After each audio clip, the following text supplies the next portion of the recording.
This is TechSNAP, episode 429, recorded on May 10th, 2020.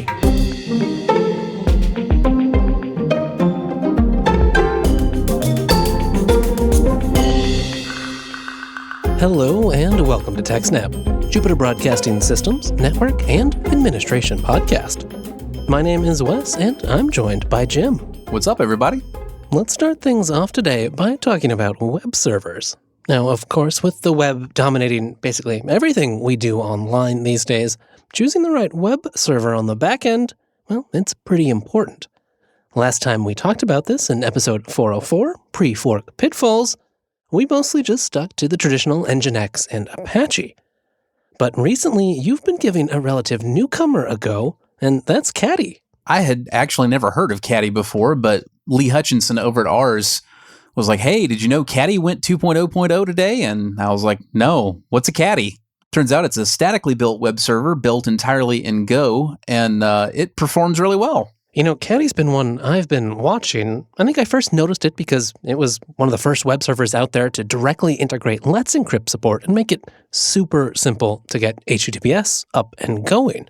Now, of course, since then, a ton of other solutions for that specific functionality exist, and I've been a little wary of Caddy due to some of their history around an somewhat open core model and some questionable HTTP headers. So I was really pleased to see that in version 2.0, everything's looking great. It is Apache licensed, open source, and easy to get started with.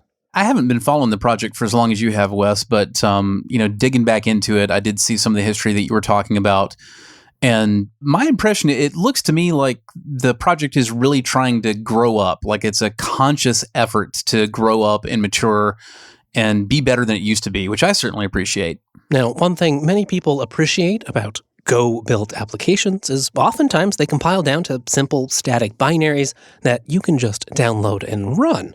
And that's certainly easy in one sense, but it kind of rubbed you the wrong way, Jim. Well, I don't really have any big complaints with Caddy 2.0.0, the way it's delivered and packaged now. You can definitely get off on the wrong foot just trying to Google, Caddy install or whatever, because you find the instructions for the old 1.x server, and they literally direct you to just pipe curl to sudo bash from getcaddy.com. And I don't appreciate that at all. That's not the proper way to handle packaging. You should never, ever, ever just route the literal internet directly into the brain of your computer with root privileges. But that's not the way they're doing things now. Like I said, if you Google, you'll mostly find the old 1.x docs. But if you go to Caddy's GitHub page, you'll find instead information on how to get deb packages for Debian-derived distributions. I didn't look at them, but other instructions for packaging for, like Red Hat or CentOS or what have you. And yeah, everything is a lot more, professional and mature. It was a little bit more difficult to find the information, but they also have an actual third-party repository that you can add if you're on a Debian-derived distro like Ubuntu. So you can just add their repo server and have, apt update and apt upgrade will take care of you. I'm pleased to note now that it looks like they've updated some of the docs on their main page. So if you go look under Debian, Ubuntu, or Raspbian, interesting that they specify the Raspberry Pi outright there, they have their repository linked directly on that page. Yeah, and I think the reason for the change really is they started out being, and I'm sure they still have this focus to a large degree. It's a very container-focused, kind of a web server. And I think that the initial position was just that they kind of didn't care about doing things the traditional old fuddy-duddy way and having proper package management and installation, because the idea was that, developers are basically just going to run this thing on the command line inside a Docker container, so who cares? Right. And while that might be true for folks just trying it out on your laptop, if you're going to run this in production, you're going to want updates and some sort of life cycle. Exactly, Wes. Personally, not everybody feels quite as strongly about this as I do. But as far as I'm concerned, if I can't apt update and apt upgrade and, be certain that I'm getting security upgrades automatically, then I'm just not interested in it. Yeah, the package management system, it's long and battle tested, and it's nice to have it all in one place. Otherwise, you're going to have to tend to these special apps outside of it, and that's just more admin overhead for you. Now, one thing that stands out to me about Caddy is just how simple it is to get started with. A bare bones Hello World Caddy file, well, it's about 2 lines of config. I'm curious about your thoughts on getting started with Caddy as someone who has quite a bit of experience configuring more verbose things like Nginx and Apache. I didn't find it as much easier as the rather breathless docs make it out to be. While it's true that it's a lot more terse, that doesn't necessarily mean either simpler or more discoverable. You have to know what you're doing, and you've got to go digging through the docs to figure out exactly what you want to do. There aren't really any good, readily applicable vanilla examples to use. I started out trying to use the one Caddy file that I found on the how-to page that included PHP support, and didn't quite realize that it also included an unnecessary directive that would break basically every website in the world except a Craft CMS. Now, I had never heard of Craft CMS before then. I had to look it up. And when I did, I discovered it has a 0.1% market share among CMSs. Yeah, I was about to ask, Craft what now? That's kind of an odd example. And I take your point that, one of the great things about using something like Apache and Nginx is that, well, everyone else is also using them. And as much as Nginx at times has maybe too many configuration options, at least for the newbie, there's probably a lot of well-worn templates that you can adapt. Well, they also, when you install Apache or Nginx from your package manager, for one thing, they're already going to be in your actual distributions repository. You don't need to go adding a third-party repo for it. And I'm not going to hold that, too far over Caddy's head. I mean, it takes a while to get the attention of the distros. I get that. But when you do install their package, you don't get a working example vanilla Caddy file to go with it. When you install Apache or you install Nginx from, a Debian distro or a Red Hat distro or wherever, it's actually already ready to go to deliver a simple website. And you've got commented configurations and all the places they should go, and you can read the comments and they'll tell you right there in the files, kind of what you need to do to get where you want to go. With Caddy, you're just left with promises that, this is simple and easy and the configs are much shorter, and then you're digging through developer-style documentation. Yes, it does seem like Caddy's configuration and documentation is aimed at a more quote-unquote modern, maybe developer-oriented audience. There are some advantages to that relative simplicity. They get some things right, like OCSP stapling and other security requirements that, if you're new to the complicated world of TLS and encryption, you might have trouble figuring out. But I get the sense that there might be some downsides, especially if you have a lot of those knobs that you know and you do want to tune. Well, honestly, Wes, it's not even necessarily so much about already knowing about the knobs and wanting to tune them. What I find that style of configuration very much lacking is organization. I mean, you're just left with this idea that, you're supposed to write this Caddy file from scratch, and sure, it'll be short, but, it's still relatively arcane. You need to know what you're doing with it, and it's just one monolithic file, and clearly that's seen as an advantage there, but as a long-term sysadmin, I don't prefer that, actually. I love the way Debian-derived distros have handled Apache installations for years and years and years. Ever since Apache added the include directive so that you could include one configuration file or even a whole directory full of them in another, the Debian developers, they broke everything out into this wonderful nest of directories for sites available versus sites enabled, mods available, mods enabled, conf available. And the way these things all work is you can write your little config files or, copy and paste them or whatever. If you've got like a little global configuration snip that you want to do, you can write one single file for that, drop it in conf available, then A2 in confit, which all that is just a convenient little helper script that creates a symlink from that file that you created in conf available to conf enabled. Now, once it's in conf enabled, when you reload Apache, now your little one snippet will apply to everything. And it's almost like, and I hate to bring up the Windows comparison here, particularly in a positive route, but it's almost like an Active Directory when you make a proper group policy rather than just editing the default domain policy directly. Like if you want to map drives, you create a mapped drives policy, and the only thing in that policy is the map drives. So when you go to look at that, you can see what's there, you can manipulate what's there, and you're not going to screw up anything else or have to page through, all this stuff with anything else. It's very focused and direct. Apache has that with modules, with global config snippets and with vhost config files. If you want to add a new site, you can copy a template into sites available, then symlink it into sites enabled, and it's done. You're good. You can look at that one config in one place.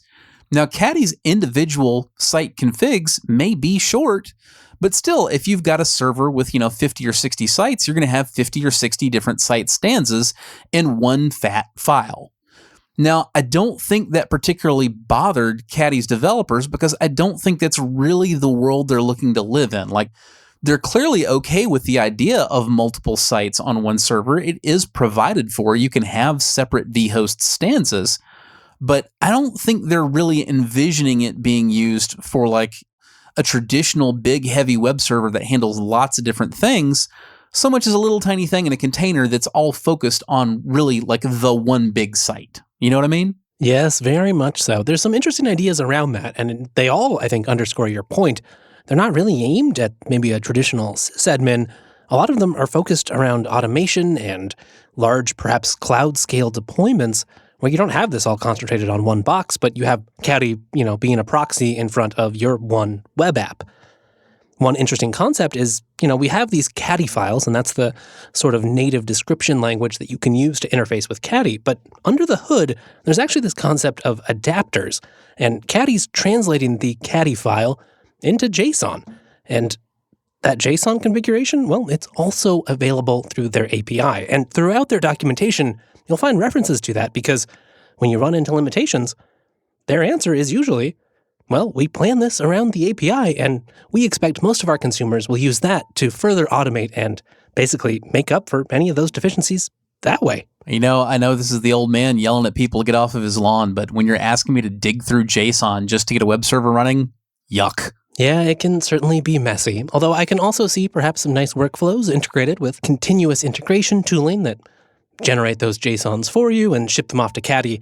And one feature I love seeing in web servers these days is zero downtime config reloads. Now, that's not really important in by far the majority of use cases, but it's a really nice feature when you need it. Oh, you mean that thing that Apache and Nginx have had for like 10 years each? Yeah, that one. Wes, the other thing that we should probably mention about Caddy, something that you should be thinking about when you see the newest, hottest thing in web servers, and it's this one little static file with absolutely no dependencies that does everything from HTTP to HTTPS, to OCSP stapling to you name it, is, okay, so can its team actually respond to security problems on a timely basis? Now, the answer for Caddy is going to be probably so, because it's actually taking on a lot less than it looks like on the surface. Because the reality is that the majority of all this work is being done by the Go language itself. There are still plenty of things for Caddy to do, like getting the OCSP stapling right.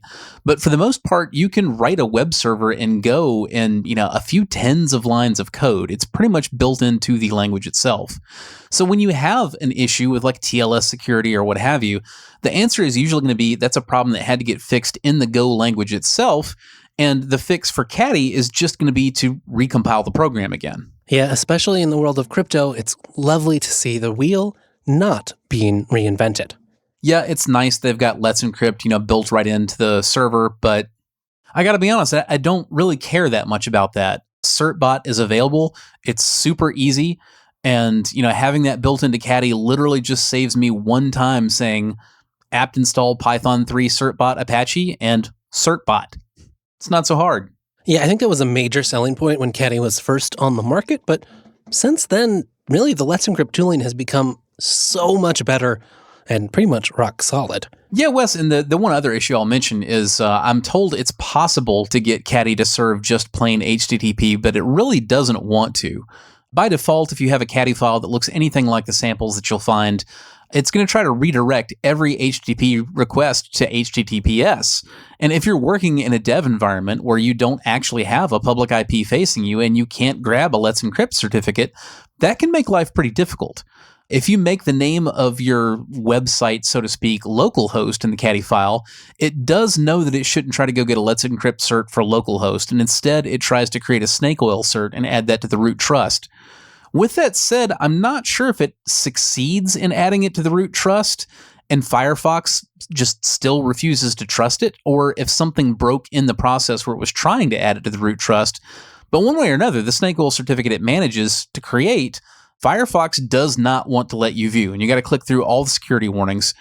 So it ends up being kind of a pain just to work with a site as you're getting it set up, especially in a test environment rather than production. Yeah, I think that's another sign that it's built for a world where you've got things exposed already, and you want HTTPS by default, but you're right, in development setups, that's not always the most convenient, and all the time you saved, maybe, with the short config, well, now you're spent troubleshooting why your command line tools are rejecting the request. Well, you know what they say, Wes. Everybody has a test environment. Some of us are lucky enough to have it separate from production. Very well put. On a more personal note, and speaking of Go-powered HTTP servers, I've been using Traffic a lot for my own personal infrastructure, primarily because of its deep integration with Docker and the labels over there, where you can add a new container, add a label to it, and it's automatically picked up by Traffic. But seeing all the nice new improvements in Caddy, gotta say, Jim, I'm tempted to give it a try. Caddy does look like a great solution for a lot of people, Wes, but as for me, you can pry my Apache from my cold, dead hands. That's one challenge I won't even try. For our next story today, let's jump a few layers down the stack and turn our eyes over to the CPU world. Now, lately, we've been talking a lot about AMD, and with good reason, but it's only fair to give some time to Intel and their latest 10th generation desktop CPUs, even if, well, this time, they might not want us to.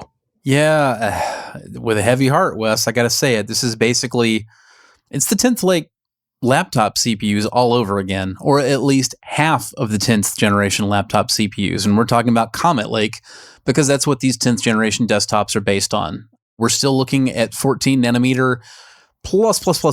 I mean, everybody's kind of lost track of how many pluses, we put on that 14 nanometer process at this point.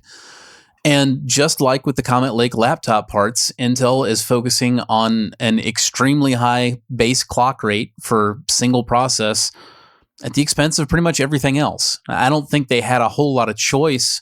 I think they're focusing on the one thing that they still can do really well because they've learned the ins and outs of that 14 nanometer process like you wouldn't believe. But yeah, we're looking at over 5 gigahertz, factory clock rates on both the i7 and i9 parts. We're looking at a gigantic laundry list of SKUs. Without looking, I want to say it was 31 different parts in this 10th generation. Oh boy. And we're looking at almost nothing in the way of usable performance numbers coming out of their marketing department. Well, that is sadly right on trend. It's weirdly a throwback. I mean, I feel like we're back in the old gigahertz wars days of a decade ago, when clearly it's not really that relevant. I feel like the gigahertz wars back then were at least a little closer to relevant than they are now. Back then, we had more workloads that made sense for these high gigahertz claims, but these days, not so much. Yeah, about the only market that really cares at all anymore is the gamer market. Because when we talk about these really high clock rates, we're not talking about all cores. We're talking about single core, turbo to the max, super extreme, Taco Bell, Mountain Dew, whatever Intel's calling it these days. It feels like every year they've got a new name for whatever they're calling the next technology to eke another 50 or 100 megahertz out of that one fastest core. But even in the gaming world, I'm not convinced that it's really that relevant beyond marketing. I think it's overplayed a lot. And outside the gaming world, I mean, every significant workload is not only multi-core these days, it's massively multi-core. Now, speaking of things that make me think of a decade ago, I also see some info here about Celeron and Pentium chips. How does that fit in everyone's more familiar i3, i5, and i7 lines? So the Celeron and Pentium, and this is actually not anything new, Celeron and Pentium have been around forever. They're just extremely low in the budget price range. And basically, they're both dual-core parts. The Pentium G or Pentium Gold, depending on how verbose you want to be, that's dual-core with hyperthreading, and Celeron is dual-core, no hyperthreading. These are very, very simplistic parts compared to the actual core line. They operate at base clock only. There's no turbo. There's none of the associated turbo technologies, no max anything. All the Celerons and Pentium Golds have integrated graphics and a fixed clock speed from 3.4 gigahertz on the lowest end part to 4.2 gigahertz on the highest end Pentium. Thermal velocity boost is only on the i9, and turbo boost max is only on the i7 and the i9. And those are both in addition to the regular turbo on i3 and i5. Wow. Yep. Thank you. That's a good breakdown, and honestly, I've gotten some pretty good leverage out of a Celeron chip myself for a low-end box that doesn't have much to do besides store some backups. You mentioned associated turbo technologies there, and I've been struggling to read through the marketing speak. What are these? Because are there like 3 different ones here? Yeah, there really are. If you buy an i3 or i5 CPU, you have a base clock speed and you've got a turbo clock speed, and that's about as far as that goes. But once you get the i7 line, now if you got an i7, you've got the base turbo and you've also got turbo boost max. And then when you go from the i7 to the i9, you've got the base turbo, you've got turbo boost max, and you've got thermal velocity boost. Thermal velocity boost is basically just a way to get an additional 100 megahertz boost clock out of the fastest core on a single core only workload, and only basically while the core is running cool. You will very quickly not be able to take advantage of honestly half of these things if your chip starts running hot. I think a lot of people are going to discover in real world systems that they can't sustainably see the kinds of high clock speeds that Intel is, specifying on these things, because really they're only short term and they're dependent on having a ton of cooling. Right. So not only do you have to get the thermals right here, but these are all designed around short, bursty workloads. And if you've got a whole bunch of stuff you're crunching through, well, shortly thereafter, these things are going to kick off. Yeah, and the good news is these really are very advanced mechanisms for getting the absolute most out of every individual CPU. The bad news is not every individual CPU is the same, and you're going to have faster CPUs and slower CPUs right out of the factory, sold as the same thing at the same price. What one person gets out of one individual i9 part, another person won't be able to out of theirs, even with the same thermal setup. That makes for some rather confusing benchmarks. Another thing that we ought to talk about here is the amount of cooling that you will need. And the answer is we really don't know. Intel plays it very fast and loose when they spec these CPUs for thermal design power. The thermal design power that they rate them at, 65 watts for the i7 or i9 base models, or 125 watts for the K and KF models, that's only sufficient to keep the chip running at the all-core base speed. If you want to get into the turbo, let alone turbo boost max or thermal velocity boost, you're going to need more cooling than that. A lot more cooling. We don't really know exactly how much, but we do know that some motherboard manufacturers are planning to spec their motherboards to supply up to 500 watts to these CPUs. Wow, that is some serious power. It really feels like Intel has designed Threadripper without all the cores. Well, on that note, what hope do we have here for Intel, right? I mean, if this is 14 nanometers plus, what's happening with 10 nanometer, let alone smaller processes than that? It's difficult to say what their roadmap looks like from here. Personally, if I was buying an Intel laptop, I would go Ice Lake all the way. A lot of enthusiasts will crap all over the Ice Lake 10 nanometer line because it doesn't clock as high as Comet Lake. And on a very specific single core workload, you may see slightly better performance out of Comet Lake. But honestly, the Ice Lake 10 nanometer, it runs tremendously lower power. It's got a lot more room on die for much higher performer integrated graphics. I would certainly go Ice Lake all the way if Intel were my only pick. The problem is that Intel's not my only pick.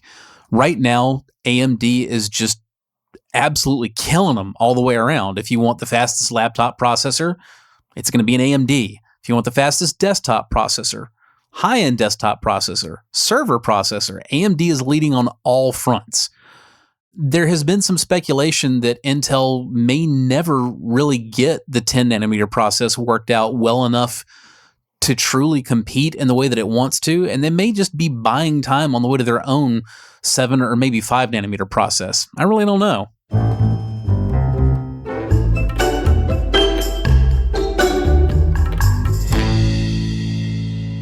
Well, that brings us to our final story today, and that's a little story about some fury over 5G. Now, of course, we've covered some of the conspiracy theories and other reasons people are upset about 5G, whether that's us upset about the poor journalistic coverage of just what 5G means, or some of the worse, no less science-y arguments out there. But this complaint comes from the U.S. military, who you'd think might have some better founded complaints. Yeah, Wes, honestly, it's hard to figure out who's got the right and the wrong of this one. The military is complaining that Legato's use of spectrum that they bought on a fire sale, running from 1564 megahertz to 1680 megahertz, their complaint is they believe that if Legato uses this thing the way they want to, that it's going to interfere with GPS. Now, there's a few issues with this. One is that in theory, the military is saying that their operational readiness will be compromised because their GPS results will no longer be valid. But, as a former service member myself, if your stuff is that easily spoofed or hacked or jammed that, literally any kind of interference renders it unusable, you can't depend on it in the first place. I mean, you're going into adverse environments, right? Right. I mean, if you can't make it work even in a good environment on your own soil, well, you certainly can't tell your enemies to stop broadcasting on that band. Exactly. And to be fair, GPS is a woefully outdated protocol. It reminds me a lot of the original SMTP. Back in the days when the internet was new and everybody was a good guy, so why wouldn't you want any conceivable server emitting, a message from any conceivable recipient? They're just helping along by relaying that, right? Sounds totally fine to me, Jim. That's kind of how GPS is right now. Civilian devices in particular, there is just absolutely no protection against spoofing, and you can go buy a $15 USB VGA adapter, hack it, and change it into a software-defined radio, and you can just go Pied Piper the nearest Tesla off the wrong exit on the interstate. Now, it would be illegal for you to do that, but from a technical standpoint, it's not hard at all. There are certainly ways that this can be improved, but up until now, nobody's been interested in bothering to do that. We passed a law. It's illegal. The heck with it. Let's move on. So, my initial reaction to all this is to tell the military to stop whining and to say that, even for the civilian applications that the military is, warning that they're going to get messed up with this as well. I want to say, look, we just need to overhaul all that crap to begin with. I also want to point out the order includes a 23 megahertz guard band as well as transmission power restrictions that are radically lower than what the initial proposal was.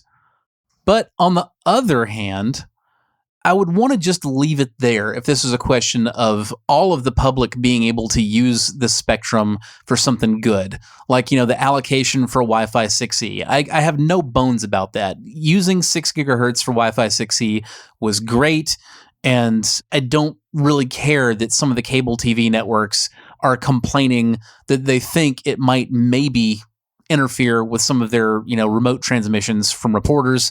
They can deal with it. Right. I mean, this is our spectrum, right? The FCC is here to allocate our spectrum to the benefit of the public. Exactly. Unfortunately, that's not the case here. We're talking about a very narrow little band of spectrum that Legato bought on an absolute fire sale because who would want it because you couldn't do anything with it. And now they're trying to get the FCC to issue a ruling that will make it tremendously valuable after they paid next to nothing for the thing that nobody wanted to begin with.